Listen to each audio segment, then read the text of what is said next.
परमेश्वर के नाम की महिमा हो। प्रेरितों के काम 7:49 इस प्रकार से है। स्वर्ग मेरा सिंहासन है और पृथ्वी मेरे पैरों की चौकी है। तुम मेरे लिए किस प्रकार का घर बनाओगे? यहोवा कहता है, या मेरे विश्राम के लिए कौन सा स्थान है? प्रश्न, तुम मेरे लिए किस प्रकार का घर बनाओगे? आज सुबह मैं आपके ध्यान को एक कुर्सी की ओर इशारा करता हूँ। कुर्सी के सामने एक फुट स्टूल है, एक छोटा सा स्टूल जिस पर पांव रखा जा सकता है। आज का वचन है फुट स्टूल।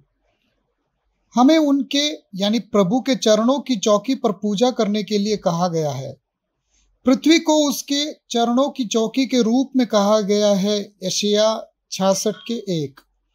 प्रत्येक मामले में वाक्यांश परमेश्वर के पदचिन्ह का प्रयोग लाक्षणिक रूप से परमेश्वर के व्यक्तित्व के विशालता और उसकी महानता के परिमाण को समझने में हमारी सहायता करने के लिए किया जाता है।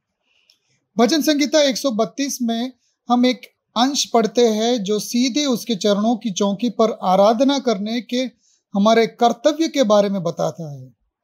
पद 7 में हमें उनकी महिमा करनी और उसकी आराधना के लिए बुलाया गया है। एफेसियों 1:22 में हम पढ़ते हैं कि सब कुछ उसके पैरों तले कर दिया गया है। वास्तव में हमें उसकी उपासना करनी है जो सब वस्तुओं से ऊपर है। भजन संगीत 95:6 को देखें जिसमें लिखा है, आओ हम दंडवत करें, हम अपने कर्ता यहोवा के सामने घुटने टेके। इसलिए हम स्पष्ट रूप से देखते हैं कि प्रभु का चरण स्तंभ महिमा का स्थान है। यह एक ऐसा स्थान है जहां हम उसका सम्मान कर सकते हैं, उसकी महिमा कर सकते हैं और उसकी आराधना कर सकते हैं। दूसरे व्यक्ति के चरणों में बैठना शिक्षा के स्थान के रूप में भी देखा गया है।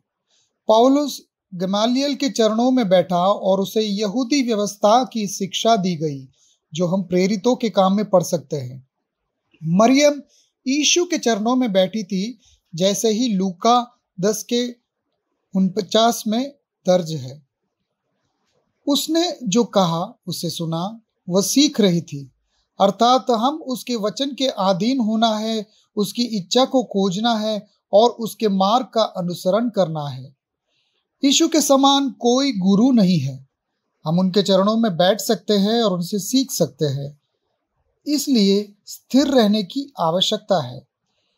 इसलिए उसके वचन के समय बिताने की भी आवश्यकता है।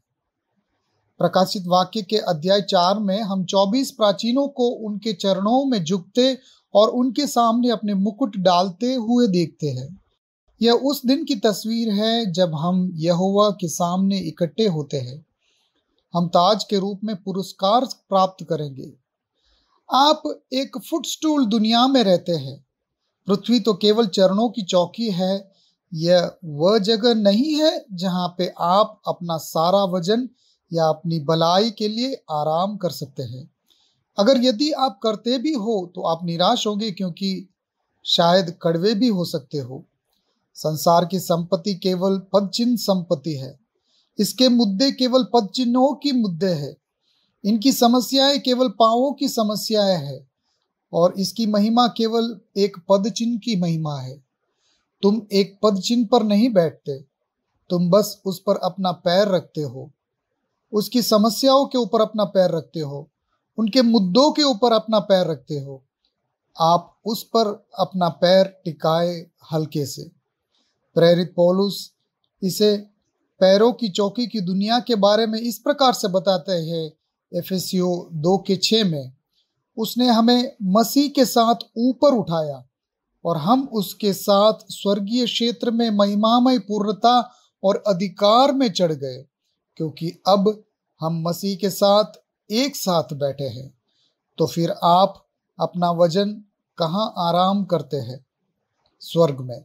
होने पाए परमेश्वर आपको इन वचनों से आशीष दे। आमीन।